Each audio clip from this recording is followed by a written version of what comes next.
this game. Yeah. They were, I believe, number 1 in the conference Yeah. coming into this game. You pulled off the upset. How does it feel to, finally get this one? Yeah, it feels really good. To be totally honest with you, you say upset, and I just didn't feel like it was an upset. Watching the tape, I felt good going into it, just like I felt every week. We have good players, we have good coaches. Football it resembles life, and sometimes the ball just doesn't bounce your way, and it hasn't bounced our way this year very often, but it's bounced a ton our way in the past. But I think today is a testament to the resiliency of this football team, the resiliency of this staff, because it could have been really, really easy to tank, and obviously there's a ton of negativity outside of here, but we've had massive turnover. We've had so much success, so obviously that's going to come with it, which is not an excuse. This program will never make excuses. I will never make excuses for us. We have to be better, and today was a great win for the culture and for our program.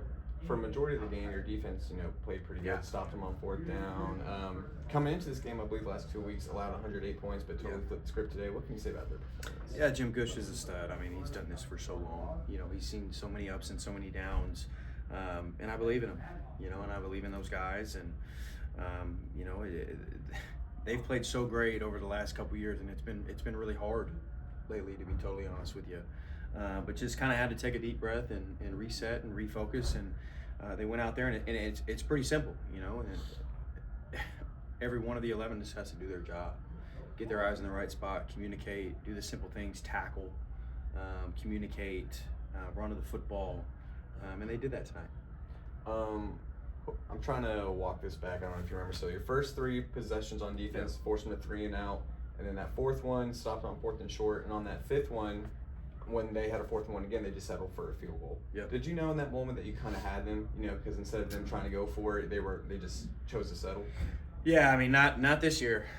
Not this year, man. I was all the way till the very end. I was just making sure that we could catch the snap and take a knee and finish this one out, to be totally honest with you. Again, it's not gone our way in several situations, and it's caused for a lot of late nights, long hours here in the office. But no, we're going to play every second of every football game here on out. Like you said, it didn't feel like an upset. Yeah.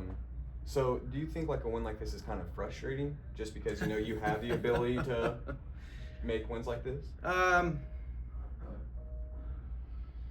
It's hard for me to describe it, to be totally honest with you. Just kind of trying to be present. To be totally honest with you, I'm not too up, I'm not too down. It's definitely sobering in the sense of what we should be, and again, it's going to happen that way, especially when you have so much turnover, and all the expectations that come with it, which we warrant. I mean, we want those things, I'm just happy that we're on the right side of the W in the loss column. And the last thing I want to ask, what was the message like coming into this kind of game? You want to be honest? Yeah. So I talked to the team on Friday nights, and to be totally honest, I've been very, very critical of myself in a number of different areas this year. And I just felt like connecting with those guys. I've been so frustrated in terms of, being the best motivator that I can be. And I've always felt like that's been a superpower of mine. And on Friday night, I played him a couple clips from Space Jam, the original Space Jam. This is going to sound crazy now. But I played him the clip where Charles Barkley is he's at the park, and the girl steals the ball from him, and then swats his shot, and they're going through all these medical tests, and they're like, what's wrong with us? And they can't figure it out. It's like they just don't know. They lost their superpowers. And then I showed him the clip where Michael Jordan comes into the gym at the end, and he shows them this ball with all their superpowers in it, and they put their hands on it, and then all of a sudden they get it back, right? And they're looking at me crazy. Like, I'm standing in this room, and they're looking at me like, what are you talking about? I pull out a duffel bag, and there's a bright orange ball in there. And they all look at me like, no way he's doing this. And so I toss the ball, and they start tossing it around, and like, I need my powers back and all this stuff. And it just kind of got them going. I don't know. It's where I felt it took something from my childhood. It took me some late nights just to kind of dive into it, but I guess it worked. So that's all I got for you, Coach, for your time. Appreciate you, brother.